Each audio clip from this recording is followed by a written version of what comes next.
ছাদ বাগানের গাছ আমার অনেক বেশি ভালো লাগে। আঙ্কেল নেই, তবে আঙ্কেলের স্মৃতি, আঙ্কেলের হাতে বোনা প্রত্যেকটা গাছ খুব সুন্দরভাবে আছে। এখন আন্টি যত্ন করবে। আঙ্কেল এই গাছগুলোকে কী যে সুন্দর করে যত্ন করে, সকাল বিকাল আসলেই দেখি প্রত্যেকটা গাছের প্রতি এত মায়া। সেই মানুষটা রেখে একটা মাসের জন্য চলে যায়। এটা হচ্ছে আম গাছ, মাশাআল্লাহ অনেকগুলোই আম ধরেছে। আর এটা হচ্ছে আপনাদের কি নামটা, জামরুলও ধরেছে অনেকগুলো মাশাআল্লাহ। আমি একটা নিচে পড়ে পেলাম, এখনই এটা মিষ্টি, আরও পাকলে আরও বেশি মিষ্টি হবে। আর এটা হচ্ছে কামরাঙ্গা, এটাও আরেকটা আম গাছ, এখানেও আম হয়েছে মাশাআল্লাহ। এটা অন্য জাতের আম। এটা লেবু গাছ, এখানেও লেবু আছে। প্রত্যেকটা গাছে কি সুন্দর ফল ধরেছে। এটা জাম্বুরার আছে। পেয়ারার ফুল আসছে।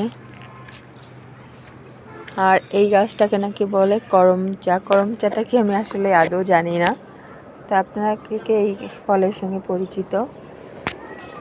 আর এটা হচ্ছে আনারও ধরেছে মাশাআল্লাহ অনেক। আরও গাছ আছে, আপনাদেরকে একটু দেখায়। এটাও একটা আনারের গাছ। এটা হচ্ছে তুতফল পাকে, আমরা কতবার এসেছি তখন আমি খেয়েছিলাম। আর এইটা হচ্ছে লিচু, মেবি কি লিচু নাকি আমি জানি না, এই মুহূর্তে নাই, অবশ্য ফুল আছে, এটা চিনতেছি না।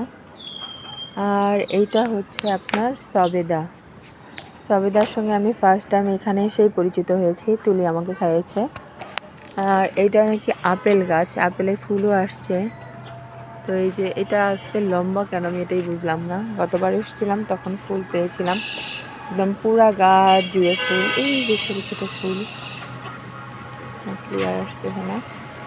তো এখানে অনেক গাছ আছে আঙ্কেলের হাতে বোনা। তো এখানে হচ্ছে আরও এই যে একটা জাম্বুরা গাছ, হ্যাঁ মাশাআল্লাহ। আমরা ধরে আছে, আমরা গাছে কিন্তু পাতা সব ঝরে পড়ে গেছে। লিচু গাছ, লিচু গতবার হয়েছিল।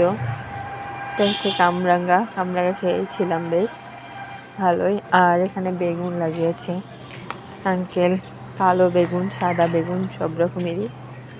সাদা বেগুনগুলো, বেগুনটা আমার অনেক পছন্দের। পুদিনা পাতা একদম ভর্তি, একদম গাছ ভরে গেছে। তো আঙ্কেলকে নাই, তো সে গাছগুলো আছে, আঙ্কেলের কি না মায়া লাগে। আর আমিও তো গাছ লাগাই, আমারও তো অনেক মায়া লাগে প্রত্যেকটা গাছের প্রতি। আর এই বেলি ফুল, এই গাছটা আমার অনেক পছন্দের। মাঝে মাঝে তো আন্টিকে বলি তো চুরি করে নিয়ে যাব আন্টি। আর এই গোলাপটা অনেক সুন্দর, কিন্তু কেন জানি এটা কালো হয়ে যায়। তো এবার শীত আসলে আমি এটাকে কলম করে, মানে বৃষ্টি হলে কলম করে নিব। লাল জবা, এই তো মাশাআল্লাহ অনেক সুন্দর হয়েছে। তো এই একটা ছাদ বাগানের একটা ভিডিও করে নিলাম। আঙ্কেলকে মিস করতেছি আমরা সবাই। তো সবাই ভালো থাকবেন, সুস্থ থাকবেন। আল্লাহ হাফেজ, শুভ সন্ধ্যা সবাই।